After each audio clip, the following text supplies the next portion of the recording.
Hello student. So once again I Yogesh Pawar welcome you, and today we are going to see our chapter number first, that is partnership final account. In this chapter student, which account we have to prepare, हमको कौन सा accounts बनाने हैं, then उन accounts में क्या क्या posting होगी, उस अकाउंट्स को बनाने के लिए क्या क्या रूल्स है, उस अकाउंट्स के अंदर क्या क्या ट्रांजैक्शंस आते हैं, ये सब हमको देखना है. So without wasting a time we are going to start our first chapter, partnership final account.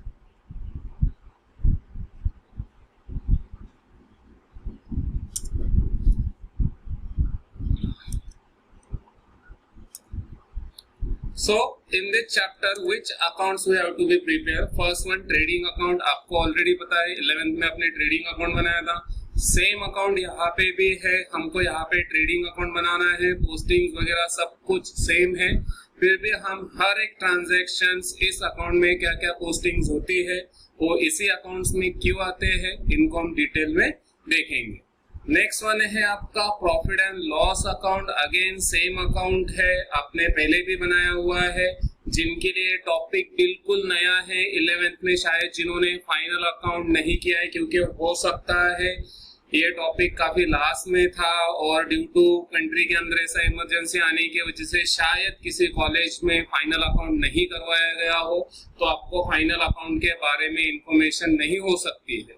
इसलिए कोई टेंशन नहीं है, मैं एकदम बेसिक लेवल से आपका ये फाइनल अकाउंट करवाने वाला हूँ. आपको सिर्फ प्रॉपरली ध्यान देना है.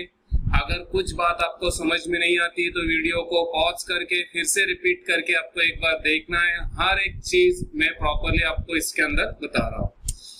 नेक्स्ट वन है आपको थर्ड अकाउंट यहाँ पे बनाना है, वो है कैपिटल अकाउंट. इस अकाउंट को मैं बोलूंगा पार्टनर्स कैपिटल अकाउंट, क्योंकि हम पार्टनरशिप फाइनल अकाउंट देख रहे हैं, तो इसको मैं नाम दे दूंगा क्या, पार्टनरशिप पार्टनर्स क्या, so partners capital account. Then one next one हमको बनाना है इसके अंदर क्या, बैलेंस शीट. क्या बनाना है हमको इसके अंदर, balance sheet. So balance sheet आपको ऑलरेडी पता है, balance sheet which reflect the financial position. Detail में हम देखेंगे कि बैलेंस शीट क्या होता है, बैलेंस शीट कैसे बनाया जाएगा. सो जिनके लिए कंप्लीटली, जैसे कि मैंने कहा, न्यू चैप्टर है, कुछ आपको ज्यादा सोचने की जरूरत नहीं है. आपको सिर्फ ये वीडियो प्रॉपरली देखना है, समझना है. सो फर्स्ट अकाउंट है स्टूडेंट ट्रेडिंग अकाउंट.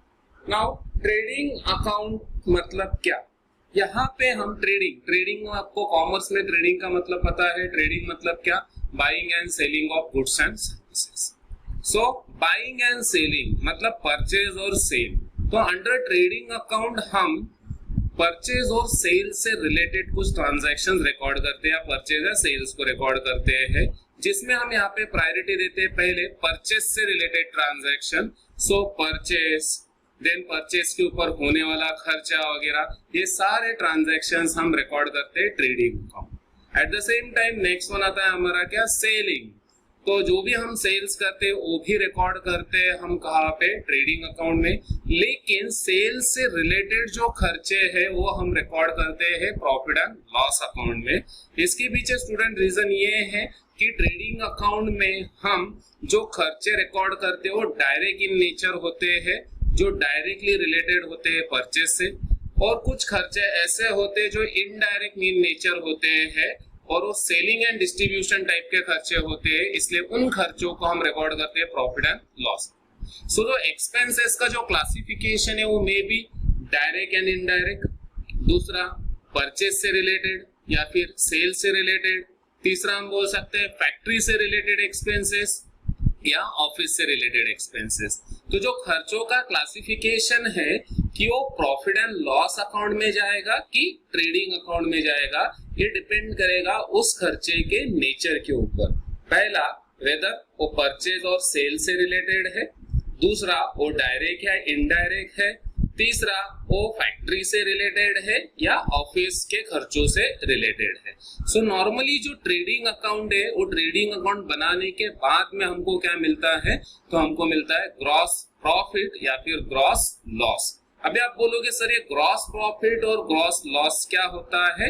जैसे यहाँ पे आपको स्क्रीन पे फॉर्मेट आ जाएगा, आपको समझ में आ जाएगा कि ग्रॉस प्रॉफिट क्या होता है या ग्रॉस लॉस क्या होता है। देखो स्टूडेंट, ट्रेडिंग अकाउंट में दो साइड होता है, एक होता है डेबिट साइड और दूसरा होता है क्रेडिट साइड। डेबिट साइड में हम परचेस और परचेस से रिलेटेड खर्चे या फैक्ट्री से रिलेटेड खर्चे या फिर डायरेक्ट एक्सपेंसेस को रिकॉर्ड करते हैं, और क्रेडिट साइड में हम सेल्स, क्लोजिंग स्टॉक और कुछ गुड्स हमारे पास में से जा रहे हैं, वो में भी लॉस हो सकता है, नुकसान हो सकता है, तो ऐसी चीजों को हम ट्रेडिंग अकाउंट के क्रेडिट साइड में रिकॉर्ड करते हैं। तो जब हमारा ट्रेडिंग अकाउंट बन जाता है तो हम दोनों साइड का टोटल करते हैं, डेबिट साइड का और क्रेडिट साइड का।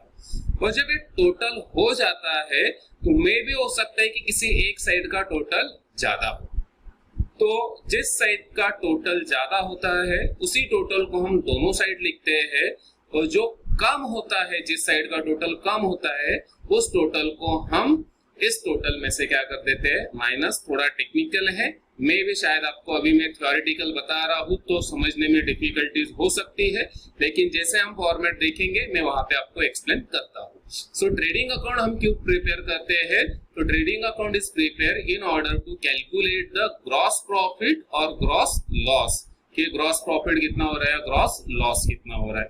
तो जो भी ग्रॉस प्रॉफिट या ग्रॉस लॉस आएगा हम उसको ट्रांसफर करेंगे उसके नेक्स्ट वाले अकाउंट में, जो हम ट्रेडिंग अकाउंट के बाद में बनाते हैं, जिस अकाउंट का नाम क्या है, तो profit and loss account.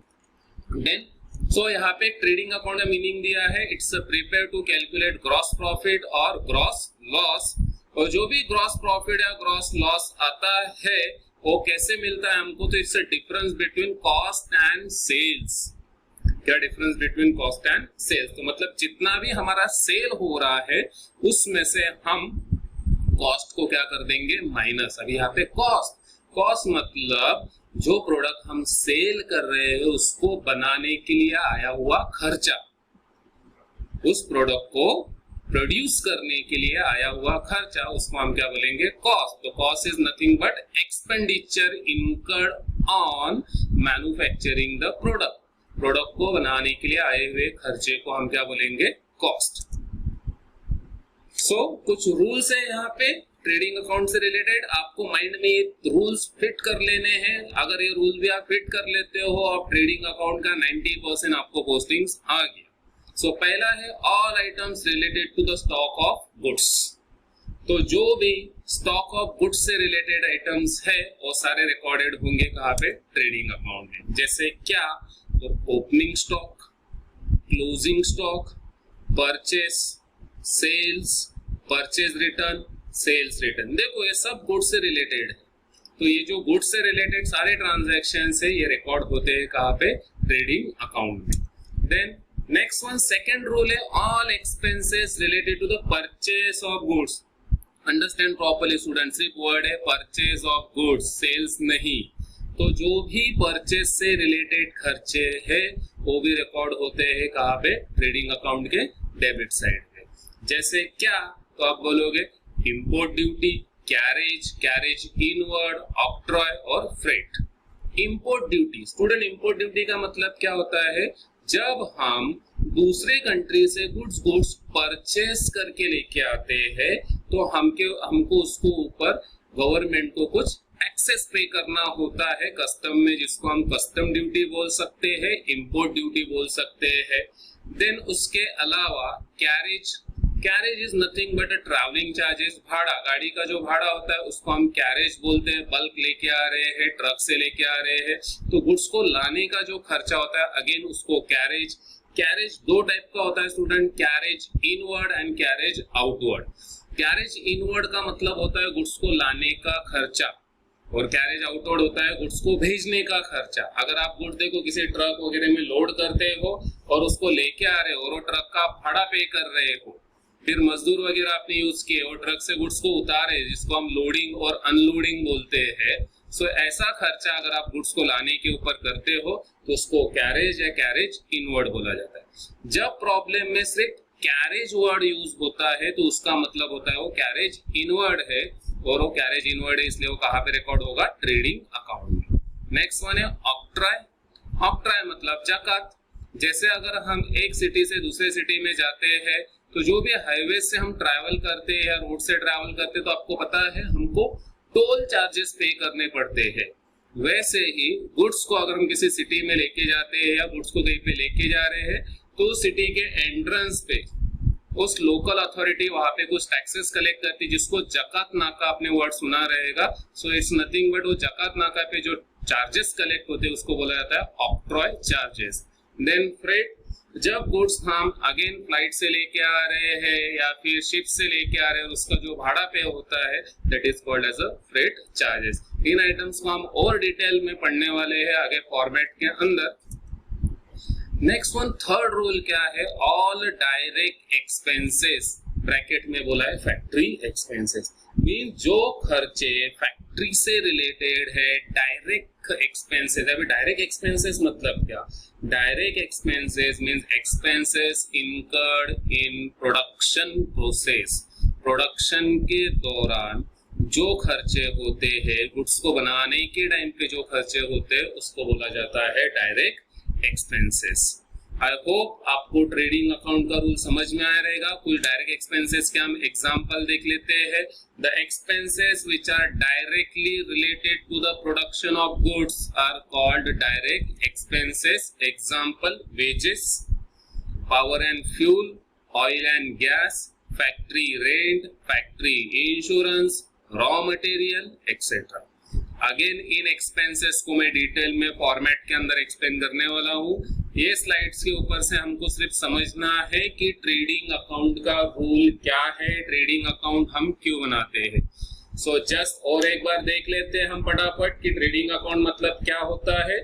Trading account मतलब होता है कि जहाँ पे हम गुड्स से रिलेटेड खर्चे रिकॉर्ड करते हैं और जो भी खर्चे हम रिकॉर्ड करते हैं एट द एंड उसका बैलेंस फाइंड आउट करके या तो हमको ट्रेडिंग अकाउंट से ग्रॉस प्रॉफिट मिलता है या फिर क्या मिलता है, ग्रॉस लॉस। तो ग्रॉस प्रॉफिट और ग्रॉस लॉस क्या होता है, so it's nothing but a difference between cost of production and sales. क्या रूल्स है ट्रेडिंग अकाउंट बनाने के लिए, ट्रेडिंग अकाउंट में जो गुड्स से रिलेटेड आइटम्स है वो रिकॉर्ड होते हैं, परचेज से रिलेटेड आइटम्स होते हैं वो रिकॉर्ड होते हैं, और तीसरा जो ऑल डायरेक्ट एक्सपेंसेस है, जो प्रोडक्शन से रिलेटेड खर्चे है वो रिकॉर्ड होते हैं। ओके,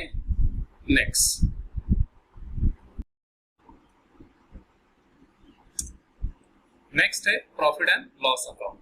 सो जैसे कि अभी स्टूडेंट हमने ट्रेडिंग अकाउंट का देखा, तो ट्रेडिंग अकाउंट के ऐसे कुछ रूल्स थे कि ट्रेडिंग अकाउंट बनाने के लिए हमको किन किन चीजों का ख्याल रखना है, ट्रेडिंग अकाउंट बनाते टाइम कौन से खर्चे, कौन सा इनकम या ट्रेडिंग अकाउंट से रिलेटेड आइटम्स कौन से है, उनको कैसे रिकॉर्ड करना है। सेम अभी profit and loss account. Profit and loss account आपको पता है कि जो भी बिजनेस के इनकम एंड एक्सपेंडिचर्स होते हैं या जो भी लॉसेस या गेन्स होता है, प्रॉफिट्स वगैरह होता है, वो यहाँ पे रिकॉर्ड करना है। सो ऐसे ये प्रॉफिट एंड लॉस अकाउंट का क्या रूल है या प्रॉफिट एंड लॉस अकाउंट में क्या रिकॉर्डेड होता है। सो पहले तो हमको समझना है कि profit and loss account it's a nominal account. Now what is nominal account, आपको पता है इंट्रोडक्टरी लेक्चर में मैंने आपको रूल्स के बारे में थोड़ा सा आइडिया दिया था कि बुक कीपिंग एंड अकाउंटेंसी जो है सब्जेक्ट है, इसके 3 गोल्डन रूल्स है, जो पर्सनल अकाउंट, रियल अकाउंट और नॉमिनल अकाउंट। पर्सनल अकाउंट का रूल है debit the receiver, credit the giver.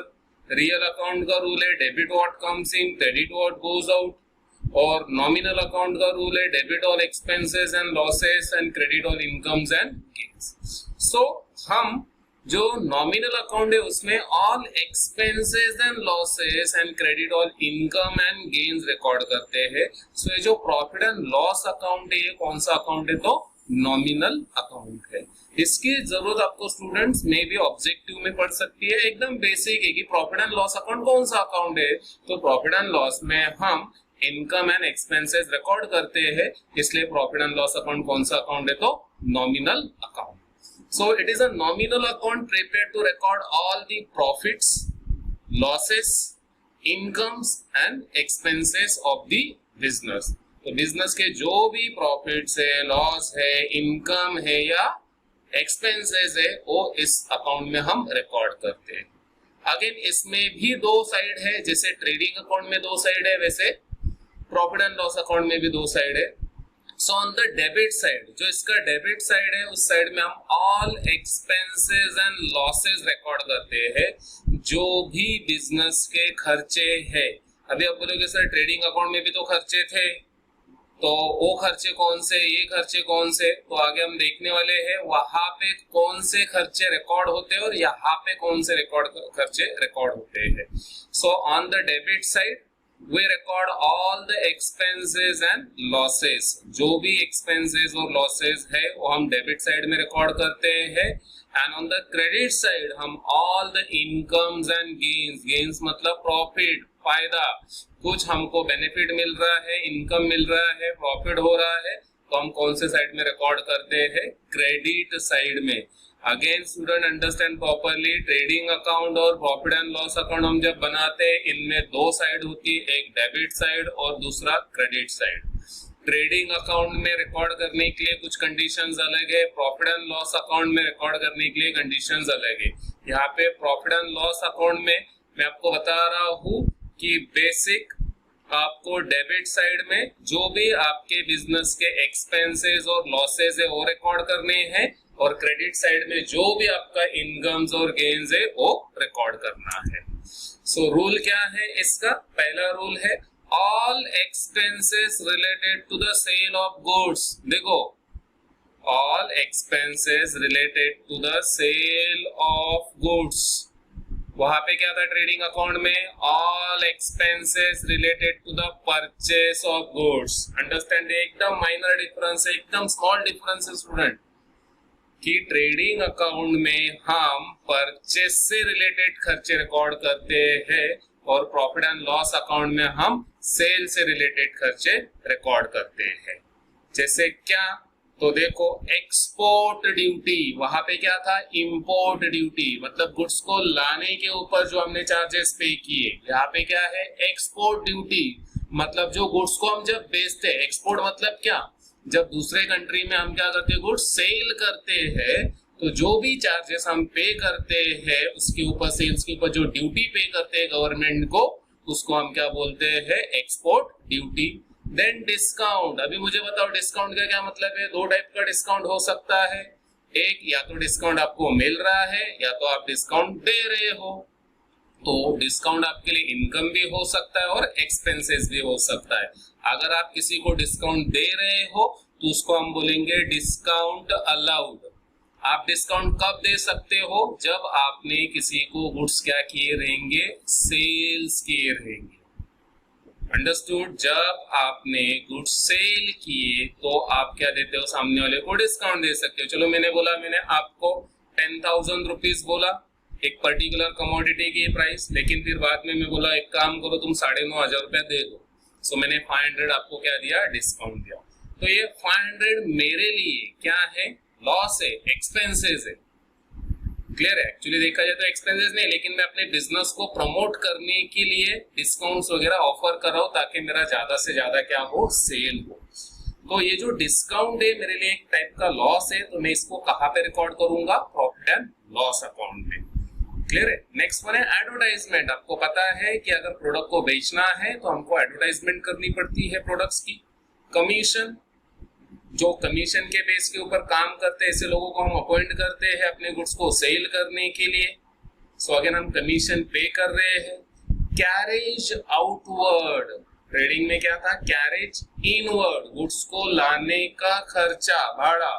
और यहाँ पे क्या है, कैरेज आउटवर्ड, गुड्स को बेचने का खर्चा या भेजने का खर्चा। अभी गुड्स कम भेजेंगे हम जब क्या करेंगे, सेल करेंगे। देन सेल्समैन सैलरी, कौन होता है सेल्समैन?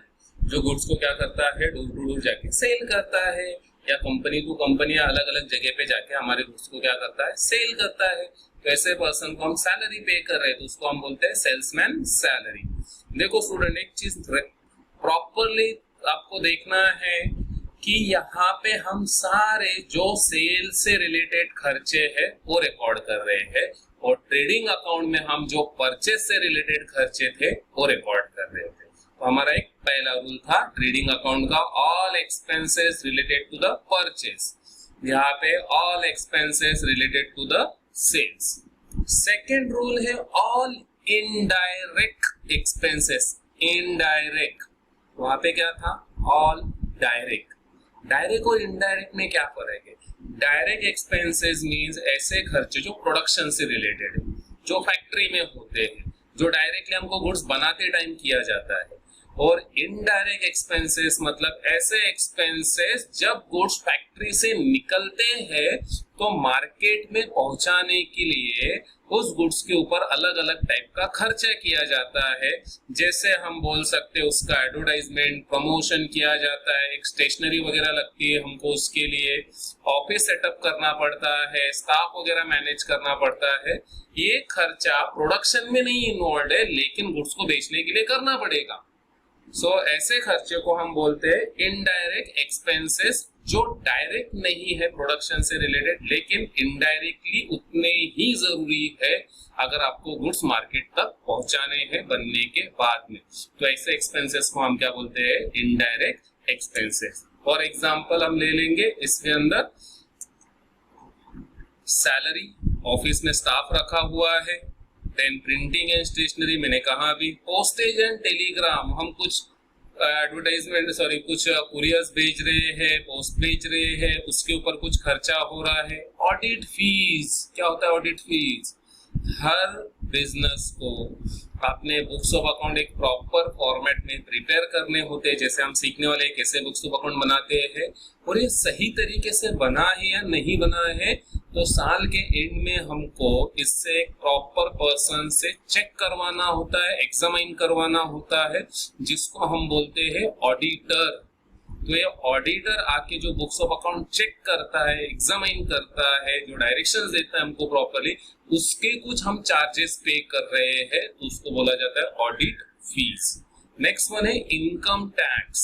अगर हम बिजनेस कर रहे हैं, हमको इनकम अर्न हो रहा है तो वेरियस टाइप्स हम टैक्सेस वगैरह पे करते हैं, तो वो जो खर्चा है वो भी हमको रिकॉर्ड करना है कहाँ पे? प्रॉफिट एंड लॉस अकाउंट में। देन द रूल नंबर 3 है all incomes are recorded on credit side. जो भी इनकम हमको हो रहा है प्रॉफिट एंड लॉस अकाउंट में, वो हमको रिकॉर्ड करना है कौन से साइड में? क्रेडिट साइड में। जैसे देखो, जो भी एक्सपेंसेस है, लॉसेस है, कहाँ पे रिकॉर्ड करना है? डेबिट साइड में। और जो इनकम है या गेन्स यानी कि प्रॉफिट है, वो कहाँ पे रिकॉर्ड करना है हमको? क्रेडिट साइड में। जैसे क्या? Discount received, commission received, interest received, या फिर हमारा कुछ फायदा हो रहा है तो उसको हम कहाँ पे रिकॉर्ड करेंगे? क्रेडिट साइड में। So once again I am repeating, profit and loss account. Profit and loss account कौन सा अकाउंट है? तो नॉमिनल अकाउंट है। इस अकाउंट में हम क्या रिकॉर्ड करते हैं? All the expenses and losses, incomes and gains. इसमें दो साइड है, एक डेबिट साइड और दूसरा क्रेडिट साइड। डेबिट साइड में हम सारे खर्चे और लॉस रिकॉर्ड करते हैं, एक्सपेंसेस एंड लॉसेस। एक्सपेंसेस और लॉसेस कौन से रिकॉर्ड करते हैं? तो all expenses related to the sale of goods और ऑल इनडायरेक्ट एक्सपेंसेस। फिर दूसरा साइड जो है क्रेडिट साइड, बहुत सिंपल है। क्रेडिट साइड में हम सिर्फ रिकॉर्ड करते हैं इनकम एंड गेन्स। यहाँ पे कोई रूल नहीं है वैसा है कि ये गुड से रिलेटेड है etcetera. Okay, moving to the next account हमको बनाना है कौन सा? Capital account. अभी capital accounts are related to the partner. जो पार्टनर्स होते हैं उन पार्टनर्स को स्पेसिफिकली वो अपना बिजनेस में कितना कैपिटल लेके आ रहे हैं, उनका बिजनेस में पहले से कितना कैपिटल है, बिजनेस से कुछ वो लेके जा रहे हैं क्या, एक्सेट्रा, ये सब हम रिकॉर्ड करते हैं कौन से अकाउंट में? Capital account. सिंपल है स्टूडेंट, देखो हम बिजनेस के पॉइंट ऑफ व्यू से ट्रेडिंग अकाउंट बना रहे हैं, प्रॉफिट एंड लॉस अकाउंट बना रहे हैं, बैलेंस शीट बना रहे हैं, लेकिन यहाँ पे ये जो बिजनेस है किसका है? पार्टनर्स का है। तो पार्टनर जब बिजनेस करते तो ड्यूरिंग दिस बिजनेस हो सकता है कि कुछ बिजनेस से वो पैसा विड्रॉ कर रहे हैं या कुछ बिजनेस में लेके आ रहे हैं या अपने पर्सनल एक्सपेंसेस वगैरह पे कर रहे हैं। So in order to find out their specific transactions, हम कौन सा अकाउंट प्रिपेयर करते हैं? कैपिटल अकाउंट, जिसके अंदर हम क्या रिकॉर्ड करते हैं? Partner salary, partners commission, interest on capital और इंटरेस्ट ऑन ड्रॉइंग। तो देखो डायरेक्टली ये सब किससे रिलेटेड है? पार्टनर से। अभी आप बोलोगे सर ये पार्टनर्स क्या है? जैसे हमारा चैप्टर है पार्टनरशिप फाइनल अकाउंट, आपको प्रीवियसली सिंगल पर्सन का था, यहाँ पे 2 पर्सन का है। आप पहले कैपिटल लायबिलिटीज में लिखते थे, यहाँ पे हम कैपिटल लायबिलिटी में ना लिखते हुए एक पहले कैपिटल अकाउंट सेपरेटली प्रिपेयर करेंगे और फिर बाद में जो भी बैलेंस आता है कैपिटल अकाउंट का उसको हम लेके जाएंगे बैलेंस शीट के अंदर। Next one as usual balance sheet. Balance sheet क्या है? इस सिंपल वर्ड में balance sheet reflect the financial position of the business. किसी भी बिजनेस का आपको अगर फाइनेंशियल पोजीशन जानना है तो उसका क्या देख लो, बैलेंस शीट देख लो। तो बोलेगे सर बैलेंस शीट में क्या होता है? अगेन बैलेंस शीट में भी दो साइड होता है, एक साइड होता है डेबिट साइड और दूसरा क्रेडिट साइड। लेकिन यहाँ पे जो साइड्स है उसके अंदर हम कुछ कॉन्सेप्ट्स वर्ड्स यूज करते हैं। इसका नाम है एसेट्स एंड लायबिलिटीज। नाम है एसेट्स एंड लायबिलिटीज। जो लेफ्ट हैंड साइड है स्टूडेंट्स, वहां उस साइड में हम रिकॉर्ड करते हैं लायबिलिटीज और जो राइट हैंड साइड है वहां पे हम रिकॉर्ड करते हैं एसेट्स। लायबिलिटी साइड जो होता है वो क्रेडिट साइड होता है और एसेट जो होता है वो डेबिट्स होता है। इसलिए बोला जाता है assets is always showing debit balance. So now we are going to see the transaction which are recorded in the trading account। मैं अभी आपको एकदम डिटेल में ट्रेडिंग अकाउंट का फॉर्मेट एक्सप्लेन करने वाला हूँ। यहाँ पे हमको हर एक आइटम का प्रॉपरली मीनिंग समझना है। वो आइटम इसी अकाउंट में क्यों रिकॉर्ड होता है, उसका मीनिंग क्या है, ये आपको कभी भी भूलना नहीं है। क्योंकि जितना ज्यादा आपका पोस्टिंग करेक्ट रहेगा उतना आपका प्रॉब्लम करेक्ट होने के चांसेस ज्यादा रहते हैं। गलती से भी आपने अगर पोस्टिंग रॉन्ग कर दिया, गलत जगह पे कर दिया तो प्रॉब्लम में भी मिस्टेक्स होगी और सेकंड आपका वो अकाउंट भी रॉन्ग हो जाएगा। सो अभी इसमें हम देखने वाले डिटेल में कि ट्रेडिंग अकाउंट के अंदर क्या क्या आता है। सो आप जैसे कि देख रहे हो दो साइड है, एक डेबिट साइड और क्रेडिट साइड। इस साइड को हम बोलेंगे डेबिट साइड और इस साइड को हम बोलेंगे क्रेडिट साइड। कॉलम क्या क्या बनेंगे? पहला कॉलम है पर्टिकुलर, दूसरा कॉलम है अमाउंट, तीसरा कॉलम है अमाउंट। दो कॉलम है अमाउंट के, पहले कॉलम को हम इनर कॉलम बोलेंगे, दूसरे कॉलम को आउटर कॉलम बोलेंगे। फिर से सेम रिपीटेड है, particular, amount, amount. So first item in trading account we are going to record opening stock. Just understand student basic rule। जो भी डेबिट साइड होता है ट्रेडिंग और प्रॉफिट एंड लॉस अकाउंट का वो स्टार्ट होता है टू वर्ड से और जो क्रेडिट साइड होता है वो स्टार्ट होता है बाय वर्ड से। तो फर्स्ट आइटम है डेबिट साइड में टू ओपनिंग स्टॉक। अभी ओपनिंग स्टॉक मतलब क्या होता है? तो देखो कि अगर हम कोई भी बिजनेस देखते हैं और साल की बिगिनिंग में यानी कि 1 अप्रैल को अगर हम बुक्स ऑफ अकाउंट प्रिपेयर करना स्टार्ट करते हैं तो जो भी लास्ट टाइम का हमारे पास में बचा हुआ था, जो लास्ट में क्लोजिंग था, वो ऑटोमेटिकली इस साल क्या हो जाएगा? ओपनिंग हो जाएगा। सो जो भी गुड्स वगैरह हमारे पास में बचे हुए हैं जो अभी हम बिगिनिंग से देख रहे हैं इस साल के, तो हमारा जो पहला आइटम रहेगा वो हमारे पास में रहेगा in the form of opening. So यहाँ पे हमको रिकॉर्ड करना है ओपनिंग स्टॉक।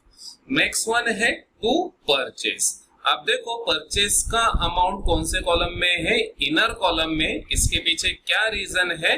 तो परचेस में से हम क्या लेस करेंगे? Purchase return. परचेस रिटर्न को दूसरा नाम क्या है? मैंने बेसिक में बताया था, रिटर्न आउटवर्ड। क्या? Return outward. जब भी हम गुड्स परचेस करके लेके आते हैं और उसमें से कुछ अगर गुड डिफेक्टिव वगैरह है या हम किसी रीजन की वजह से उस गुड्स को रिटर्न भेज रहे हैं तो उसको बोलते हैं परचेस रिटर्न। तो ऑटोमेटिकली अगर हमने उतने गुड्स रिटर्न कर दिए हैं तो परचेस में से उतना अमाउंट क्या हो जाएगा? कम हो जाएगा और इसीलिए हम उसको परचेस में से क्या कर देंगे? लेस कर देंगे। सेम सेल्स का भी है। अगर आपने गुड्स सेल किए हैं तो सामने वाले पर्सन ने किसी रीजन की वजह से गुड्स क्या कर दिए? रिटर्न कर दिए, तो हमारा सेल्स उतने से कम हो जाएगा। तो हम सेल्स में से उतने अमाउंट को क्या कर देंगे? माइनस कर देंगे, जिसको नाम क्या है? Sales return. और सेल्स रिटर्न को दूसरा नाम क्या है? तो रिटर्न इनवर्ड। क्या नाम है? रिटर्न इनवर्ड, मतलब रिटर्न आ रहा है। नेक्स्ट आइटम है टू कैरेज। हमने रूल के टाइम पे सीखा था कैरेज और कैरेज इनवर्ड, मतलब गुड्स को लाने का खर्चा, ट्रांसपोर्टेशन का। जब हम ट्रक्स वगैरह से गुड्स लेके आ रहे हैं तो उसके ऊपर हम कुछ खर्चा पे कर रहे हैं, भाड़ा पे कर रहे हैं, तो उसको हम बोलते हैं carriage inward. Then next one है टू इंपोर्ट ड्यूटी। ये भी बताया था मैंने, अगर हम दूसरी कंट्री से कुछ रॉ मटेरियल वगैरह खरीद के लेके आते हैं तो हमको उसके ऊपर कुछ नेसेसरी ड्यूटीज, टैक्सेस पे करने होते हैं। एक टाइप का हमारे लिए क्या है, खर्चा है, इसलिए हम कहाँ पे रिकॉर्ड करेंगे इसको, ट्रेडिंग अकाउंट के डेबिट साइड में। बेसिक रूल स्टूडेंट हमेशा याद रखना है, ट्रेडिंग अकाउंट में खर्चे रिकॉर्ड करते टाइम या तो खर्चा आपके परचेस से रिलेटेड होना चाहिए, या तो डायरेक्ट एक्सपेंसेस होना चाहिए, या फिर फैक्ट्री से रिलेटेड होना चाहिए। तो ये जो भी हम यहाँ पे रिकॉर्ड कर रहे हैं, carriage inward, import duty, freight और ऑक्ट्रॉय। ऑक्ट्रॉय मतलब जकात और फ्रेट मतलब अगेन भाड़ा। जब हम फ्लाइट से या शिप से गुड्स लेके आते हैं तो उसका जो भी हम भाड़ा पे करते हैं, रेंट पे करते हैं, उसको हम क्या बोलते हैं, या तो फ्रेट या तो कैरेज इनवर्ड। ओके, सो जो गुड्स को लाने का खर्चा है, देखो गुड्स को परचेस करके लेके आ रहे हैं उसके ऊपर ये खर्चा हो रहा है, इसलिए कहाँ पे रिकॉर्ड हुआ, ट्रेडिंग अकाउंट के डेबिट साइड में। नेक्स्ट वन है power and fuel and oil and gas. देखो अगर आप बड़ी बड़ी कंपनीज में अगर देखते हो तो फैक्ट्रीज में फ्यूल वगैरह की जरूरत पड़ती है, गैस चाहिए रहता है जो वेल्डिंग वगैरह। देन उसके अलावा हम बोल सकते हैं कि हीटिंग वगैरह करना पड़ता है, मशीन्स को एक टेम्परेचर तक हीट करना होता है, तो उसके लिए जो भी खर्चा होता है, ऑयल लग रहा है, गैस लग रहा है, फ्यूल लग रहा है, लाइटिंग हो यूज हो रही है, तो ये जो भी उसके ऊपर खर्चा हो रहा है किससे रिलेटेड है, फैक्ट्री से रिलेटेड। कहाँ पे हो रहा है, फैक्ट्री के अंदर हो रहा है, सो हम इसको कहाँ पे रिकॉर्ड करेंगे, ट्रेडिंग अकाउंट के डेबिट साइड में। Next one factory rent, factory insurance, factory rent and factory insurance. तो फैक्ट्री का हमारा जो फैक्ट्री है वो हमने रेंट के ऊपर लिया हुआ है, तो जिससे भी रेंट के ऊपर लिया हुआ है उसको हम क्या पे कर रहे हैं, रेंट। अगेन हमारे लिए खर्चा हो गया, किससे रिलेटेड है, फैक्ट्री से। सेम हमने फैक्ट्री का इंश्योरेंस निकाला है, मे भी हमको डर है कहीं पे कुछ आग लग सकती है, शॉर्ट सर्किट हो सकता है या कुछ और इंसिडेंट हो सकता है, तो इसीलिए हम प्रिकॉशन के तौर पे इंश्योरेंस निकालते हैं। इंश्योरेंस तो फ्री में नहीं निकलेगा, इंश्योरेंस का हमको क्या पे करना पड़ता है, तो प्रीमियम पे करना पड़ता है। तो जो भी हम इंश्योरेंस का चार्जेस पे कर रहे हैं, जो स्पेसिफिकली हमने किसका निकाला था, फैक्ट्री का, वो कहाँ पे रिकॉर्ड करेंगे, trading account debit side. Then उसके बाद में वर्ड है सुपरवाइजर सैलरी। अभी सुपरवाइजर सैलरी के ऊपर मैं जरा बाद में आता हूँ, पहले हम जो दो वर्ड्स है वो देख लेते हैं। एक है वेजेस और दूसरा है wages and salary. Now what is the meaning of wages?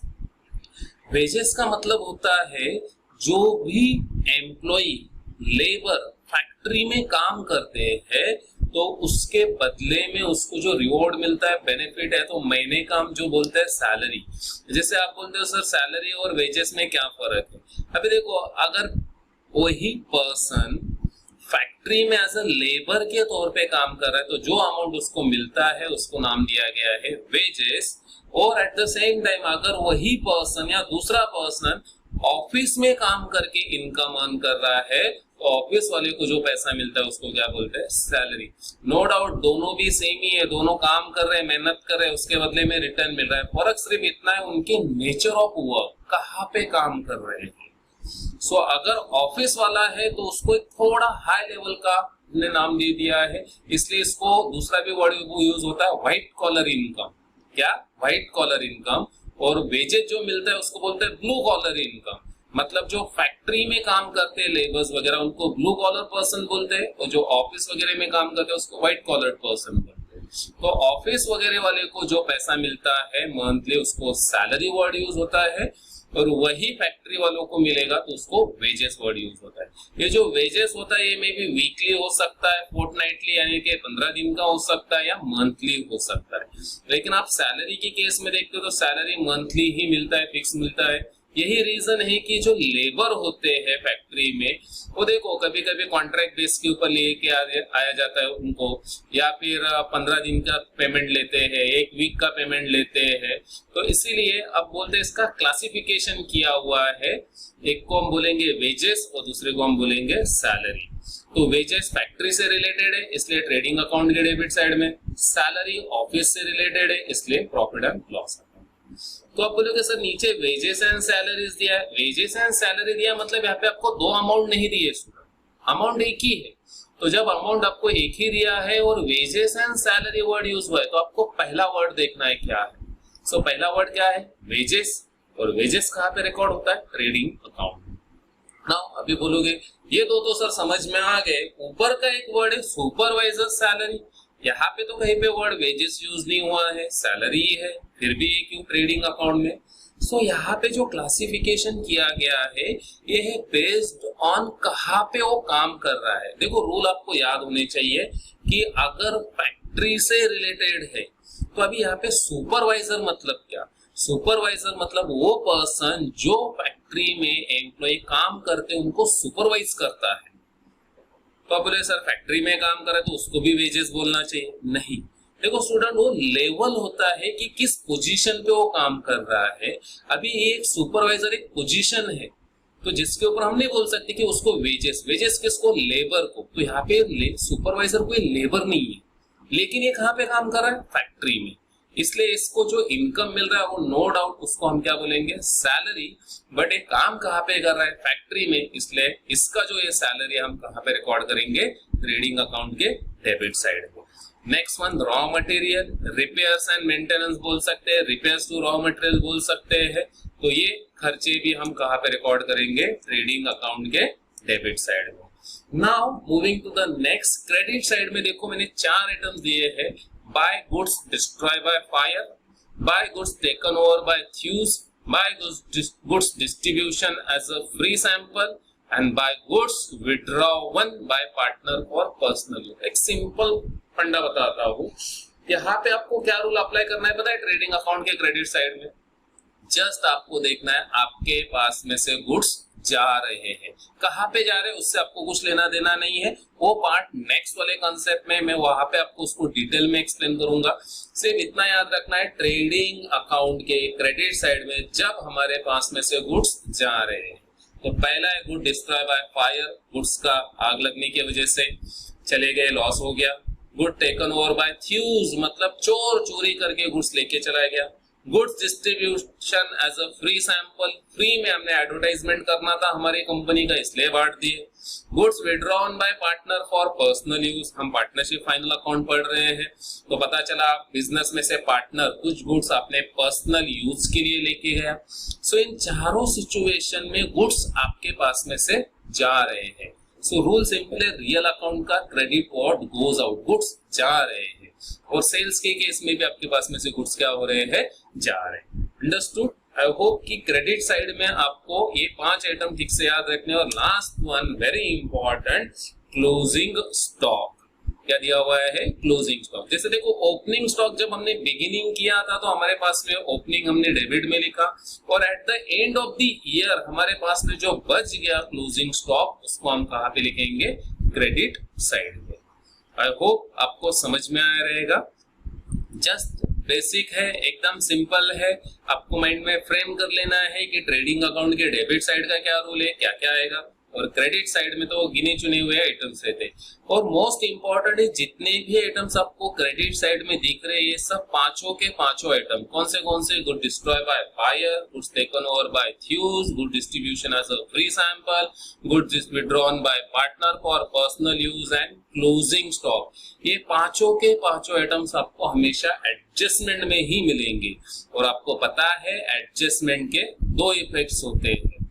Clear है? तो इसलिए मैंने आपको स्टार्टिंग में कहा कि यहाँ पे सिर्फ एक रूल अप्लाई करो, ट्रेडिंग अकाउंट में क्रेडिट, ट्रेडिंग अकाउंट के क्रेडिट में क्या लिखेंगे, तो जब भी आपके पास में से गुड्स जा रहे हैं कहाँ पे वो बाद में सोचेंगे, फिर उसका हमको सेकेंड इफेक्ट रिकॉर्ड करना पड़ेगा। आफ्टर डूइंग दिस स्टूडेंट, आगे का जो कॉन्सेप्ट है बहुत इंपॉर्टेंट है और बहुत अच्छे से आपको समझना है।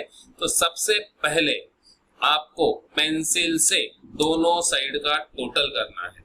क्या करना है आपको? पेंसिल से दोनों साइड का टोटल करना है।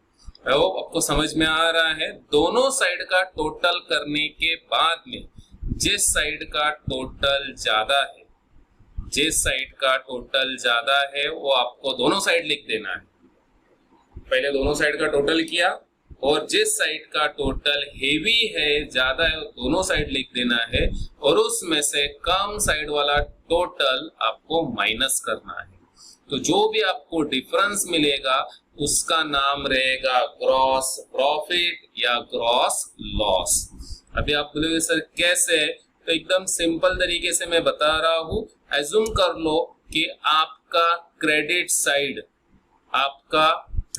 साइड यानी कि ये देखो, ये वाला साइड जो है ये ज्यादा है, तो यही टोटल आपको डेबिट में लिखना है और उसमें से ये सब टोटल आपको माइनस करना है। तो आपको डिफरेंस कौन से साइड में मिलेगा? डेबिट साइड में। तो इस डिफरेंस को आप नाम क्या दोगे? To gross profit. और अगर आपका डेबिट साइड का टोटल ज्यादा है तो आपको डिफरेंस मिलेगा क्रेडिट साइड में और उसको नाम दोगे आप by gross loss. I hope total को लेके आपको प्रॉपरली समझ में आया रहेगा। अगर इसके अंदर आपको कुछ भी डाउट है, सो जैसे हम पहला सम बेसिक लेवल पे सॉल्व करेंगे तो कैसे टोटल करना है और कैसे रिकॉर्ड करना है मैं वहां पे आपको डिटेल में एक्सप्लेन करूंगा। Okay, then profit and loss account. So account same trading account के जैसे ही फॉर्मेट है। इसको लेंगे credit side, column same, particular column है या आउटर कॉलम है। क्रेडिट साइड में भी सेम इनर कॉलम पर हम हेडिंग देंगे प्रॉफिट एंड लॉस। डेट अकाउंट में था trading account for the year end. Now students simply हमने इस वाले फॉर्मेट में देखा, फॉर्मेट है हमारा, उसके अंदर या तो हमको ग्रॉस प्रॉफिट मिला था या तो ग्रॉस लॉस। अगर आपको ग्रॉस प्रॉफिट मिला यानी कि डेबिट साइड में आपको ये बैलेंस मिला है तो ये बैलेंस आपको लेके आना है प्रॉफिट एंड लॉस अकाउंट में। और आप उसको प्रॉफिट एंड लॉस के कौन से साइड में लिखोगे? तो क्रेडिट साइड में। ट्रेडिंग के कहां पे मिला था? डेबिट साइड में, लेकिन प्रॉफिट एंड लॉस के कौन साइड में लिखोगे? क्रेडिट साइड में। और क्या नाम दोगे उसको? By gross profit. वहां पे क्या था? टू ग्रॉस प्रॉफिट, यहाँ पे बन जाएगा बाय ग्रॉस प्रॉफिट। ये क्या है? इट्स नथिंग बट हम सिंपल कि बैलेंस कैरी फॉरवर्ड कर रहे हैं। जो हमको ट्रेडिंग में बैलेंस मिला था उसको हम आगे वाले अकाउंट में क्या कर रहे हैं? फॉरवर्ड कर रहे हैं। सेम अगर आपको उधर ट्रेडिंग अकाउंट में क्रेडिट साइड में मिला है तो आपको प्रॉफिट एंड लॉस के डेबिट साइड में ट्रांसफर करना है। एक बात हमेशा याद रखना है, आपको एक प्रॉब्लम के अंदर एक ही चीज मिलेगा, या तो ग्रॉस प्रॉफिट या तो ग्रॉस लॉस। कहां पे मिलेगा? Trading account. Gross profit trading account के डेबिट में होता है, ग्रॉस लॉस ट्रेडिंग अकाउंट के क्रेडिट में होता है। उसको ट्रांसफर प्रॉफिट एंड लॉस में करते उसके एग्जैक्टली अपोजिट साइड में। नेक्स्ट आइटम है, अभी यहाँ पे प्रॉफिट एंड लॉस से रिलेटेड मैंने कुछ सिंपल रूल बताया आपको कि जो भी खर्चे सेल से रिलेटेड है या फिर जो इनडायरेक्ट इन नेचर है तो ऐसे खर्चों को हम कहाँ पे रिकॉर्ड करते हैं? प्रॉफिट एंड लॉस अकाउंट में। नाम ही उसका प्रॉफिट एंड लॉस। तो ऑल एक्सपेंसेस एंड लॉसेस, ये जो डेबिट साइड है इधर हम रिकॉर्ड करेंगे और जो भी इनकम्स और गेन्स है ये क्रेडिट साइड में हम रिकॉर्ड करेंगे। तो एक्सपोर्ट ड्यूटी बताया था मैंने, सेल करने के लिए जो हम गुड्स फॉरेन कंट्री में सेल करते हैं उसके ऊपर हमको कुछ ड्यूटीज पे करनी होती है। जैसे हम परचेज के ऊपर पे करते हैं इंपोर्ट ड्यूटी, वैसे सेल्स के ऊपर होता है export duty. Carriage outward, again very very important, वहां पे था कैरेज इनवर्ड, गुड्स को लाने का खर्चा। यहाँ पे है कैरेज आउटवर्ड, गुड्स को भेजने का खर्चा, सेल्स का खर्चा, और सेल से रिलेटेड है इसलिए कहाँ पे चला गया? प्रॉफिट एंड लॉस अकाउंट के डेबिट साइड में। एडवर्टाइजमेंट, अगेन हम खर्चा करें एडवर्टाइजमेंट में ताकि हमारे प्रोडक्ट का सेल हो, सेल्स बढ़े। तो आपने देखा रहेगा टीवी के ऊपर, मैगजीन, न्यूज़पेपर में एडवर्टाइजमेंट आता है बड़ा बड़ा कंपनीज का। सो वो जो भी एडवर्टाइजमेंट के ऊपर वो खर्चा करते हैं कहाँ पे रिकॉर्ड करते हैं? प्रॉफिट एंड लॉस के डेबिट साइड। टू डिस्काउंट, हमने किसी को डिस्काउंट दिया है तो एक टाइप का हमारा क्या हो गया, लॉस हो गया, उतना पैसा हमको कम मिलेगा, नुकसान है। देन टू कमीशन और इंटरेस्ट, देखो स्टूडेंट एक कमीशन और इंटरेस्ट जो ये खर्चा है हम पे कर रहे हैं ऐसा एज्यूम करना है। सो टू कमीशन पेड या इंटरेस्ट पेड ऐसा भी वर्ड यूज हो सकता है। देन टू सैलरी, मैंने कहा था आपको सैलरी किसको मिलता है, व्हाइट कॉलर इनकम पर्सन को, व्हाइट कॉलर पर्सन को, और वो कहाँ पे काम करते हैं तो ऑफिस में, तो ऑफिस वालों को क्या मिला जाता है, सैलरी या सैलरी एंड वेजेस। देखो वहां पे वर्ड था वेजेस एंड सैलरी और यहाँ पे क्या है सैलरी एंड वेजेस। तो जब सैलरी एंड वेजेस से वर्ड यूज हुआ रहेगा तो प्रायोरिटी पहले वर्ड को देना है, पहला वर्ड क्या है salary. Then the next one है प्रिंटिंग एंड स्टेशनरी। ऑफिस में आपको पता है प्रिंटिंग एंड स्टेशनरी हमको लगते रहता है, स्टेपलर, पेंसिल्स वगैरह, पेन, जेरोक्स मशीन वगैरह, ये सब इसके ऊपर जो जेरोक्स वगैरह के लिए खर्चे वगैरह होते हैं। पोस्टेज एंड टेलीग्राम, हम किसी को पोस्ट से कुछ चीजें भेज रहे हैं, गुड्स भेज रहे हैं, टेलीग्राम वगैरह कर रहे हैं, पोस्ट कर रहे हैं, एनवलप वगैरह के थ्रू कुछ डॉक्यूमेंट भेज रहे हैं, ये सारा ऑफिस से रिलेटेड खर्चा है, इसलिए हम कहाँ पे रिकॉर्ड करेंगे, प्रॉफिट एंड लॉस अकाउंट के डेबिट साइड। सिर्फ एक रूल अप्लाई करना है स्टूडेंट कि खर्चा किससे रिलेटेड है, फैक्ट्री से है तो ट्रेडिंग में चला जाएगा, प्रॉफिट एंड लॉस ऑफिस से रिलेटेड है तो profit and loss. Then rent या फिर इंश्योरेंस, वहां पे भी था लेकिन वहां पे एक वर्ड यूज हुआ था उसके आगे, फैक्ट्री रेंट, फैक्ट्री इंश्योरेंस। लेकिन जब सिर्फ वर्ड रेंट है तो इसको हम कॉमन कंसेप्ट बोलते हैं, और एक कॉमन रेंट है तो ये किसका रहेगा, ऑफिस का रहेगा। इंश्योरेंस है अगेन कहां से निकाला है, ऑफिस से, तो इसको ऑफिस से रिलेटेड खर्चा माना जाएगा। एंड देयरफॉर ये जो रेंट है या इंश्योरेंस है इसको हम कहां पे रिकॉर्ड करेंगे, प्रॉफिट एंड लॉस अकाउंट में। लेकिन अगर स्पेसिफाई किया है कि फैक्ट्री का रेंट है, फैक्ट्री का इंश्योरेंस है, तो हम इसको कहां पे रिकॉर्ड करेंगे, प्रॉफिट एंड ट्रेडिंग अकाउंट के डेबिट साइड में, क्योंकि फैक्ट्री से रिलेटेड खर्चे हम कहां पे रिकॉर्ड करेंगे, ट्रेडिंग अकाउंट के डेबिट साइड में। नेक्स्ट वन है डिलीवरी वैन एक्सपेंसेस। क्या होता है डिलीवरी वैन एक्सपेंसेस, गुड्स को डिलीवर करने के लिए हमने वैन रखी है, उसका पेट्रोल वगैरह का खर्चा है, उसके ऊपर पर्सन काम करता है उसका सैलरी वगैरह है, उसका मेंटेनेंस का खर्चा है, तो ये अगेन सेल से रिलेटेड खर्चा हो गया, तो कहां पे रिकॉर्ड होगा, profit and loss. Next general या फिर सन्ड्री एक्सपेंसेस, तो जनरल यानी कि छोटे मोटे खर्चे, सन्ड्री मिसलेनियस वगैरह, जैसे ऐसे हम बोल सकते हैं कुछ स्पेसिफिक खर्चे हम हर एक इंडिविजुअल अकाउंट में नहीं दिखा सकते, तो ऐसे सारे छोटे मोटे खर्चे का एक ग्रुप बना के उसको डाल दिया किसके अंदर, जनरल एक्सपेंसेस के अंदर, या उसको एक और वर्ड यूज होता है sundry expenses. Now salesman salary, देखो क्या वर्ड यूज हुआ है, सेल्समैन सैलरी। सेल्समैन क्या करता है, गुड्स को सेल करता है, अगेन किससे रिलेटेड खर्चा, सेल से रिलेटेड खर्चा। Miscellaneous expenses again same, general expenses या सन्ड्री एक्सपेंसेस, छोटा मोटा खर्चा, मिसलेनियस स्मॉल स्मॉल एक्टिविटीज के ऊपर किया गया हुआ खर्चा। देन बैड डेब्ट, वेरी इंपॉर्टेंट, बैड डेब्ट मतलब क्या होता है, पैसा डूब गया। इंट्रोडक्टरी लेक्चर में मैंने बैड डेब्ट को एक्सप्लेन किया है कि सामने वाले पर्सन ने अगर आपका पैसा डुबा दिया तो उसको हम क्या बोलते हैं, बैड डेब्ट। हालांकि बैड डेब्ट को प्रॉफिट एंड लॉस के अंदर लिखने का एक फॉर्मूला है, कंसेप्ट है, वो जैसे हम आगे एडजस्टमेंट की तरफ बढ़ेंगे तो वहां पे मैं आपको एक्सप्लेन करता हूँ। नेक्स्ट है टू डेप्रिसिएशन। क्या होता है डेप्रिसिएशन, एसेट्स को यूज करने की वजह से उसकी जो वैल्यू धीरे धीरे कम होती जाती है, वो नुकसान होते जाता है, तो उसको हम क्या बोलते हैं, depreciation. So depreciation means wear and tear in the value of asset या gradual reduction in the value of asset, के एसेट्स के वैल्यू में जो धीरे धीरे कम होते जाती है ड्यू टू उसके यूज की वजह से, तो उसको हम बोलते हैं डेप्रिसिएशन। एक टाइप का हमारा ये लॉस है, इसलिए हम कहाँ पे लिखते हैं इसको, प्रॉफिट एंड लॉस के डेबिट साइड में। Next one audit fees, again books of accounts को चेक करने का जो फीस होता है उसको बोला जाता है ऑडिट फीस। देन कन्वीनियंस या ट्रैवलिंग एंड कन्वीनियंस, आपने कोई पर्सन को अपॉइंट किया है, वो कहीं पे जा रहा है मीटिंग वगैरह पर्पस के लिए, तो आप उसको ट्रैवलिंग का खर्चा पे कर रहे हो। कन्वीनियंस कुछ लंच वगैरह या ब्रेकफास्ट के लिए कुछ पैसा आप उसको पे कर रहे हो, सो ताकि वो कंफर्टेबली वो मीटिंग वगैरह अटेंड करे, या जो भी उसका खर्चा होता है, so that we can record it into the profit and loss account. Now we are coming to the credit side. क्या लिखा है मैंने, बाय डिस्काउंट रिसीव। देखो डिस्काउंट रिसीव, डेबिट में भी डिस्काउंट था, ये भी डिस्काउंट है।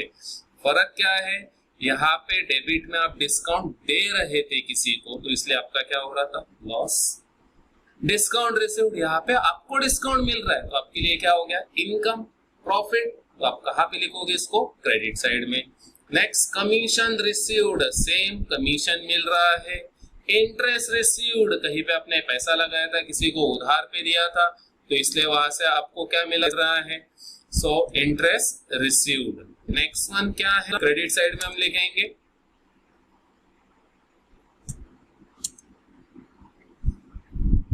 उसके अलावा और भी कुछ आइटम्स है स्टूडेंट जो यहाँ पे रिफ्लेक्ट नहीं हुए, जैसे डिविडेंड रिसीव्ड हो सकता है, लेकिन it will be recorded in the case of companies और पार्टनर्स की केस में जब डिविडेंड्स होता है। देन अपार्ट फ्रॉम दिस और कुछ खर्चे हैं जो डेबिट साइड में रिकॉर्ड होते हैं, बट वो क्लियरली एडजस्टमेंट का उसके ऊपर इम्पैक्ट होता है, इसलिए यहाँ पे मैंने कंफ्यूज करने के लिए उसको इंक्लूड नहीं किया हुआ है। देयरफॉर जब हम एडजस्टमेंट देखेंगे तो वहां पे उसके बारे में हम डिटेल में लर्न करेंगे। नाउ आपको फिर क्या करना है, सेम रूल जो ट्रेडिंग अकाउंट का था, आपको दोनों साइड का टोटल करना है पेंसिल से, और टोटल करने के बाद में आपको पता चलेगा दोनों में से एक कोई तो साइड क्या रहेगा, ज्यादा रहेगा। तो जो साइड ज्यादा रहेगा वो टोटल आपको दोनों साइड लिखना है, और उसमें से कम वाला टोटल माइनस कर देना है। तो जब कम वाला टोटल आप माइनस करोगे तो आपको कुछ डिफरेंस मिलेगा, उस डिफरेंस को आप बोलोगे नेट प्रॉफिट या नेट लॉस। अभी डिपेंड करेगा डिफरेंस कौन से साइड में मिला है, यहाँ पे रिफ्लेक्ट हो रहा है आपको। अगर डेबिट में मिला है तो उसको बोलेंगे नेट प्रॉफिट, और अगर क्रेडिट में मिला तो उसको बोलेंगे नेट लॉस। आई होप आपको प्रॉफिट एंड लॉस अकाउंट समझ में आया रहेगा। देन इसके बाद में है पार्टनर्स कैपिटल अकाउंट। यहाँ पे फॉर्मेट में एक स्मॉल चेंज है स्टूडेंट्स। पहला कॉलम है पर्टिकुलर और दूसरा कॉलम आप देखते हो एक्स और फिर वाई। ये एक्स और वाई क्या है, तो ये पार्टनर के नाम एज्यूम किया हमने। तो यहाँ पे अमाउंट के इनर और आउटर कॉलम नहीं, दोनों पार्टनर्स के जितने भी पार्टनर रहेंगे उनके नाम से अमाउंट का कॉलम बनेगा, और एक ही कॉलम रहेगा एक पार्टनर के लिए। इस कैपिटल अकाउंट में हम क्या रिकॉर्ड करते हैं, तो इस कैपिटल अकाउंट में हम पार्टनर से रिलेटेड जो भी ट्रांजैक्शंस हुए हैं उसको रिकॉर्ड करते हैं। तो क्या क्या ट्रांजैक्शन आ सकते हैं पार्टनर से रिलेटेड, तो सबसे पहला जो है यहाँ पे देखो, अगर बिजनेस से पार्टनर कुछ पैसा विड्रॉ करता है तो उसको हम बोलते हैं ड्रॉइंग। तो ड्रॉइंग हम कहाँ पे लिखेंगे, पार्टनर्स कैपिटल अकाउंट के डेबिट साइड में। और टू इंटरेस्ट ऑन ड्रॉइंग, अभी उसने जो पैसा विड्रॉ किया उसके ऊपर हम कुछ इंटरेस्ट चार्ज कर रहे हैं एज अ बिजनेस, तो वो इंटरेस्ट भी कहाँ पे रिकॉर्ड होगा, डेबिट साइड में। Then at the same time credit side में आप देखते हो तो पहला वर्ड है by balance brought down. By balance brought down का क्या मतलब होता है कि जब बिजनेस पहले से चलते आ रहा है और उनका पहले से बिजनेस के अंदर कुछ कैपिटल लगा हुआ है, तो जितना भी उनका वो कैपिटल रहेगा उसको हम पार्टनर्स कैपिटल अकाउंट के क्रेडिट साइड में लिखेंगे, क्या नाम से, बाय बैलेंस ब्रॉट डाउन। ये उनका ओपनिंग कैपिटल है जो आपको ट्रायल बैलेंस के अंदर दिया रहेगा, तो उनका कैपिटल अकाउंट के हम कौन से साइड में लिखेंगे, क्रेडिट साइड। उसके अलावा अगर हम पार्टनर को उनके कैपिटल के ऊपर इंटरेस्ट दे रहे हैं तो भी क्रेडिट साइड में आएगा।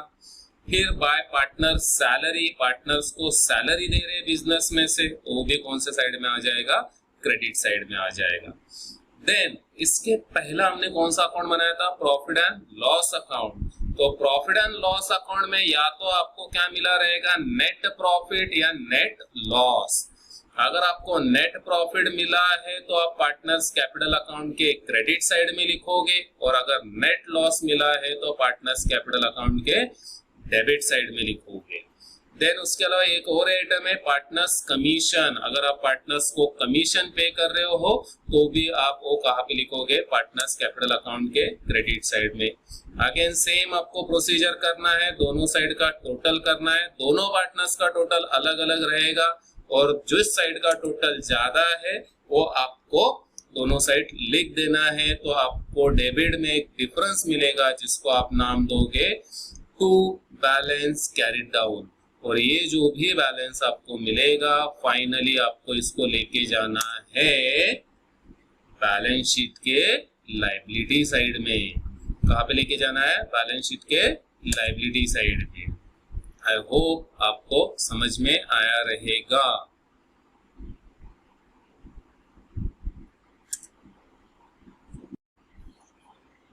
नेक्स्ट है student balance sheet. So just see first heading what we have to write on the top of this format. Balance sheet as on। देखो ट्रेडिंग और प्रॉफिट एंड लॉस में हम क्या लिखते थे? Trading account for the year ended, profit and loss account for the year ended, और जो भी ईयर रहेगा। तो बैलेंस शीट के ऊपर लेकिन क्या लिखते हैं हम? Balance sheet as on. तो balance sheet as on 31 March 2020, balance sheet as पर as on 31st March 2019, 18, जो भी ईयर आपको दिया रहेगा। Now you are going to ask कि सर ऐसा क्यों? तो सिंपल रूल है, जो बैलेंस शीट है वो ईयर एंड में बनता है, which reflect the financial position as on the last day of the business। तो जो लास्ट डे होता है बिजनेस का ईयर एंडिंग में, जिसको हम बोलते हैं 31 मार्च को, तो उस दिन पे आपके पास में एक्चुअल आपकी पोजीशन क्या है, कितने एसेट्स है और कितनी लायबिलिटीज है, वो आपको उस दिन का पोजीशन आप बैलेंस शीट में रिकॉर्ड करते हो। इसलिए बैलेंस शीट के ऊपर क्या लिखते हैं? बैलेंस शीट एज ऑन, मतलब इस दिन पे आपके पास में कितना लायबिलिटीज है और कितना एसेट्स है। तो पहले साइड्स, पहला जो ये साइड है इस साइड को हम बोलते हैं लायबिलिटी साइड। क्या बोलते हैं? Liability side. देन रुपीज के दो कॉलम सेम इनर और आउटर। इस साइड को बोलते हैं एसेट साइड। देखो स्टूडेंट्स, वहां पे क्या हेडिंग था? Particular rupees rupees, again particular rupees rupees. तो ट्रेडिंग अकाउंट में पर्टिकुलर रुपीज रुपीज और प्रॉफिट एंड लॉस अकाउंट में भी पर्टिकुलर रुपीज रुपीज। लेकिन बैलेंस शीट में जो दो साइड से उनको क्लियरली हेडिंग दिया हुआ है लायबिलिटीज एंड एसेट। और एक चेंजेस है, जो लायबिलिटी है इसको क्रेडिट साइड बोलते हैं और जो एसेट्स है वो डेबिट साइड होता है। अभी तक ये वाला साइड डेबिट होता था और ये वाला साइड क्रेडिट होता था, लेकिन बैलेंस शीट में लायबिलिटी आपका क्रेडिट होता है, क्योंकि लायबिलिटी मतलब आपके ऊपर क्या? कर्जा, क्रेडिट है। And then asset, as on date पे आपके पास में वो चीजें एग्जिस्ट है, रियलिटी में प्रेजेंट है, which will give you the benefit, जो इनकम आपको जनरेट करके देने वाले हैं। Therefore इसको हम क्या बोलते हैं? एसेट। और एसेट्स को कौन सा साइड बोला जाता है? Debit side. सो फर्स्ट हम लायबिलिटी अकाउंट में क्या लिखेंगे? Capital account. तो अभी ये कैपिटल कहाँ से आएगा और कितने लोगों का होगा? तो दो लोगों का ये हो सकता है। मैंने आपको प्रीवियस स्लाइड में कैपिटल अकाउंट बनवाया था। कैपिटल अकाउंट में जो भी हमको टोटल करने के बाद में पार्टनर्स का बैलेंस मिलता है, जिसको क्या नाम दिया था वहां पे? To balance carried down. तो जो भी वहां पे वो बैलेंस मिला था उस बैलेंस को हमको लेके आना है लायबिलिटी में। क्या नाम से? Capital account. तो एक्स का और वाई का, तीन भी पार्टनर हो सकते हैं, तो तीनों या दोनों जो भी पार्टनर रहेंगे उनका इनर में अमाउंट लिखना है और टोटल करके कहाँ पे लिखना है? आउटर कॉलम में लिखना है। देन द नेक्स्ट वन है, सॉरी जैसे कि मैंने बताया ये कहाँ से ट्रांसफर हुआ है? पार्टनर्स कैपिटल अकाउंट से। नेक्स्ट वन है क्रेडिटर्स। आपको बताया था मैंने इंट्रोडक्टरी पार्ट में, क्रेडिटर्स क्या होता है? अगर हमने किसी से उधारी पे गुड्स खरीदे हैं और उनको कुछ पैसा देने का बाकी है तो उसको हम क्या बोलते हैं? क्रेडिटर्स। तो एज ऑन लास्ट डेट पे हमारे ऊपर जो भी कर्जा रहता है, जिनसे जिनसे हमने उधारी पे लिया है, उनको एक कॉमन नाम दिया गया है यहाँ पे क्रेडिटर्स, और उसको हम कहाँ पे रिकॉर्ड करेंगे? Liabilities. Next bills payable, same, किसी को हमने अगेन उधारी पे खरीदा था, बिल उसने हमने हमारे ऊपर ड्रॉ किया था और उस बिल का पैसा देने का बाकी है, bills payable. Next loan taken, हमने लोन लिया हुआ है, फिर लोन फ्रेंड से हो सकता है, रिलेटिव से हो सकता है, फिर बैंक से हो सकता है, अगेन आपके ऊपर एक टाइप का कर्जा है। मॉर्गेज लोन, देखो मॉर्गेज लोन क्या होता है? जब हम कुछ सिक्योरिटी के तौर पे चीजें गिरवी रख के लोन लेते हैं उसको मॉर्गेज लोन बोला जाता है। जैसे loan again property, gold loan हो गया, एनी मूवेबल और मूवेबल प्रॉपर्टीज को बैंक के पास में या किसी स्पेसिफिक इंस्टीट्यूशन के पास में हम गिरवी रख के लोन लेते हैं। इसको हम बोलते हैं loan taken against collateral securities, मतलब उस सिक्योरिटी के तौर पे रख के लोन लिया गया है, that is called as a mortgage loan. Then outstanding expenses, outstanding मतलब बाकी है। क्या बाकी है? खर्चा। अभी खर्चा बाकी मतलब ऑब्वियसली खर्चा देने का बाकी रहेगा। जैसे मैं बोलता हूं कि अगर मार्च महीने का सैलरी है, मार्च महीने का क्या है? सैलरी है, डेफिनेटली हम कौन से महीने में देंगे? अप्रैल। तो मार्च महीने में ये सैलरी देने का बाकी है और हमारा साल क्या हो गया? खत्म हो गया। एक्चुअल में हमें पे कब करेंगे? अप्रैल में, इसलिए हमको इसको ईयर एंड में क्या करना है? रिकॉर्ड करना है और उसको हम नाम देते हैं आउटस्टैंडिंग। तो ऐसा आउटस्टैंडिंग बहुत सारे खर्चे हो सकते हैं, सैलरी, वेजेस, रेंट या फिर इलेक्ट्रिसिटी बिल वगैरह जो पे करने का बाकी है। देन उसके अलावा है income received in advance. Income received in advance क्या होता है? हमने किसी से कुछ पैसा एडवांस में ले लिया, हमने बोला भाई तुम अभी वो पैसा दे दो मुझे और उसका जो भी गुड्स वगैरह होता है या जो भी चीजें मैं तुमको बाद में दे देता हूँ। ओके, सो हमने जब तक उसको चीज नहीं लौटाई या वो पैसा रिटर्न नहीं किया तब तक वो हमारे ऊपर कर्जा है, क्योंकि हमने उसको क्या लिया है? एडवांस में लिया हुआ है। इसलिए इनकम रिसीव्ड इन एडवांस भी आपके लिए क्या है? Liabilities. Next one, bank overdraft. Again very important, थोड़ा बहुत थ्योरेटिकल पार्ट बताता हूं मैं। बैंक ओवरड्राफ्ट एक फैसिलिटी है जहां पे पर्सन अपने अकाउंट में जितना बैलेंस है उससे ज्यादा पैसा विड्रॉ कर सकता है। क्या कर सकता है? अपने जितना अकाउंट में पैसा उससे ज्यादा विड्रॉ कर सकता है, लेकिन उस केस में उसका अकाउंट का जो बैलेंस रहेगा अगर ज्यादा विड्रॉ कर लिया तो ऑब्वियसली उसका बैलेंस किस में चला जाएगा? निगेटिव में चला जाएगा। तो ये जो फैसिलिटी है बैंक ओवरड्राफ्ट की फैसिलिटी, ये स्पेशली मिलती है करंट अकाउंट होल्डर को। किसको मिलती है? करंट अकाउंट होल्डर को। अभी करंट अकाउंट होल्डर कौन होता है? तो बिजनेसमैन। क्यों ऐसा? क्योंकि बिजनेस की केस में आए दिन नंबर ऑफ ट्रांजैक्शंस होते रहते हैं, ट्रांजैक्शंस के ऊपर लिमिट नहीं होती है।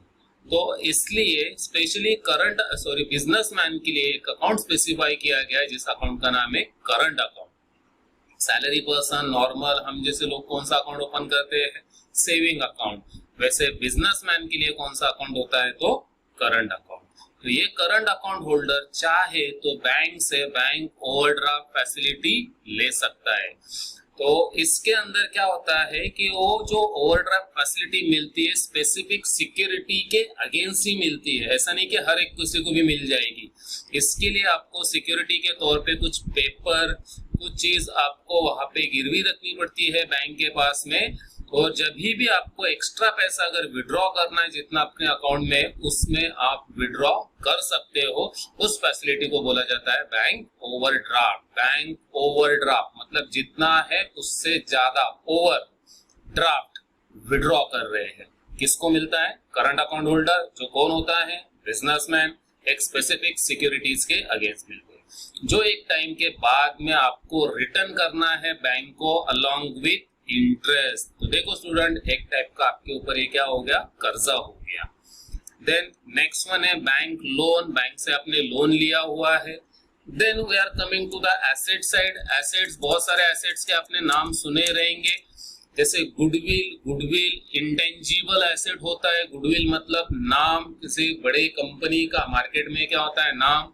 उसका नाम अगर कोई और यूज करता है तो उससे वो पैसा चार्ज करता है। तो किस चीज का वो पैसा ले रहा है? नाम का पैसा ले रहा है, इसलिए हम उसको क्या बोलेंगे? Goodwill. Plant and machinery, furniture and fixtures, office premises, office का जो भी जगह वगैरह है। फ्री होल्ड प्रॉपर्टी, ऐसा प्रॉपर्टी जो हमने फ्री में होल्ड किया हुआ है। देन लीज होल्ड प्रॉपर्टी, ऐसा प्रॉपर्टी जो हमने लीज के ऊपर लिया हुआ है। लीज सिस्टम क्या होता है? इंस्टॉलमेंट टाइप सिस्टम होता है। से मैंने 10 साल के लिए एक प्रॉपर्टी लिया लीज पे, तो एवरी ईयर मुझे लीज पे करना है, यानी कि एक इंस्टॉलमेंट पे करना है। और 10 साल के बाद में वो प्रॉपर्टी मेरी हो जाएगी। सो ऐसे प्रॉपर्टीज को बोला जाता है लीज होल्ड प्रॉपर्टी। जैसे आजकल हम ईएमआई पे चीजें लेते हैं। कंप्यूटर अगेन 1 साल से ज्यादा चल रहा है, बेनिफिट कमा के दे रहा है हमको, एसेट से। लाइव स्टॉक मैंने पढ़ाया था आपको, animal husbandry, fishing, poultry farm, उसको हम क्या बोलते हैं, लाइव स्टॉक, मतलब एनिमल्स वगैरह का। देन ट्रेडमार्क, हमने कोई चीज बनाई है उसको हमने रजिस्टर्ड करके रखा है ताकि कोई और वो यूज ना हो, एक स्पेसिफिक मार्क उसमें हासिल किया हुआ है, जैसे आईएसआई मार्क होता है, ब्रांड मार्क होता है, तो trademark. Same copyrights and patents, trademark के जैसे ये कॉपीराइट, जैसे नॉर्मली आपने सुना रहेगा कि किसी का सॉन्ग चोरी हो गया, ट्यून चोरी हो गई, किसी ने कोई स्पेयर पार्ट बनाया उसका पैटेंट चोरी हो गया। सो ये पैटेंट्स वगैरह कोई चीज किसी ने यूनिक ढूंढ के निकाली तो अपने आप को रजिस्टर करके रखता है, तो इन फ्यूचर उसके अलावा अगर वो कोई चीज यूज करता है तो उसके बदले जिसने डेवलप किया है उसको कुछ अमाउंट उसको पे करना पड़ेगा। सो ये उसके लिए क्या हो गए, एसेट्स होंगे। Motor car no doubt assets है। इन्वेस्टमेंट, हमने कहीं पे पैसा लगाया, अभी कहीं पे अगर आपने पैसा लगाया हुआ है तो आपको क्या कमा के देगा, income. So investment. Debtors, exactly creditors के अपोजिट। डेटर मतलब क्या बताया था, जिनको हम उधारी पे सेल्स करते हैं और उनसे पैसा आने का बाकी है, उनको हम क्या बोलते हैं, डेटर्स। प्रीपेड एक्सपेंसेस, प्रीपेड पहले ही पे कर दिए, तो अगेन ये हमारे लिए एसेट है क्योंकि फ्यूचर में हमको इससे बेनिफिट होने वाला है। आउटस्टैंडिंग इनकम, सॉरी वहां पे था आउटस्टैंडिंग एक्सपेंसेस, यहाँ पे आउटस्टैंडिंग इनकम। अगेन मैंने बोला था आउटस्टैंडिंग मतलब बाकी है, क्या बाकी है, अगर खर्चा है तो देने का बाकी है, और इनकम है तो मतलब आने का बाकी है। तो अगर इनकम आपको मिलने का बाकी है तो आपके लिए वो क्या हो गया, एसेट हो गया। देन कैश इन हैंड और बैंक बैलेंस, आपके पास में कैश है, बैंक में पैसा है, तो ये भी आपके लिए क्या है, एसेट है। देन क्लोजिंग स्टॉक, और एक जगह पे हमने देखा था क्लोजिंग स्टॉक कहाँ पे लिखा था, ट्रेडिंग अकाउंट के क्रेडिट साइड में। एग्जैक्टली स्टूडेंट, हमेशा याद रखना क्लोजिंग स्टॉक एडजस्टमेंट में दिया रहता है, और मैंने बोला आपको एडजस्टमेंट के कितने इफेक्ट होते हैं, 2 इफेक्ट होते हैं। जैसे क्लोजिंग स्टॉक एक ट्रेडिंग अकाउंट के क्रेडिट साइड में लिखेंगे और दूसरा एसेट साइड में लिखेंगे। एट द एंड आपको दोनों साइड का टोटल करना है। यहाँ पे आपको पेंसिल से टोटल करने की जरूरत नहीं है, रीजन यहाँ पे हमको कुछ बैलेंस नहीं मिलेगा, दोनों साइड का हमारा टोटल सेम रहेगा। और अगर आपका दोनों साइड का टोटल सेम नहीं है, इसका मतलब आपने कहीं पे तो प्रॉब्लम में गड़बड़ की है। आई होप आपको इस वीडियो के थ्रू पूरा का पूरा फॉर्मेट और स्ट्रक्चर समझ में आया रहेगा। क्या देखा इसके अंदर हमने कि हमको फाइनल अकाउंट में कौन से अकाउंट बनाने होते हैं, trading account, profit and loss account, capital account और बैलेंस शीट। फिर मैंने उसके बाद में ट्रेडिंग अकाउंट के रूल समझाए, प्रॉफिट एंड लॉस अकाउंट के रूल समझाए, देन कैपिटल अकाउंट में क्या रिकॉर्ड होता है वो बताया, देन बैलेंस शीट में क्या रिकॉर्ड होता है, देन हमने फॉर्मेट देखे, कुछ आइटम्स देखी कि कौन से आइटम्स कहाँ पे रिकॉर्ड होते हैं, उन आइटम्स का मीनिंग क्या है। कहीं पे भी आपको कंफ्यूजन होता है, रिकॉर्डिंग्स आप बार बार देखो। आपका अगर एक बार फॉर्मेट हो गया तो सोच लो कि फाइनल अकाउंट आपको 80% आ गया, क्योंकि अभी इसके बाद में सिर्फ हमको एडजस्टमेंट और फिर फाइनली टोटलिंग वगैरह कैसे करना है इसके ऊपर वर्क करना है। So after this we are going to start the adjustment part. So adjustments के लिए प्लीज आप आगे का वीडियो देखना है। ओके, आई होप आपको ये सब कॉन्सेप्ट समझ में आए रहेंगे।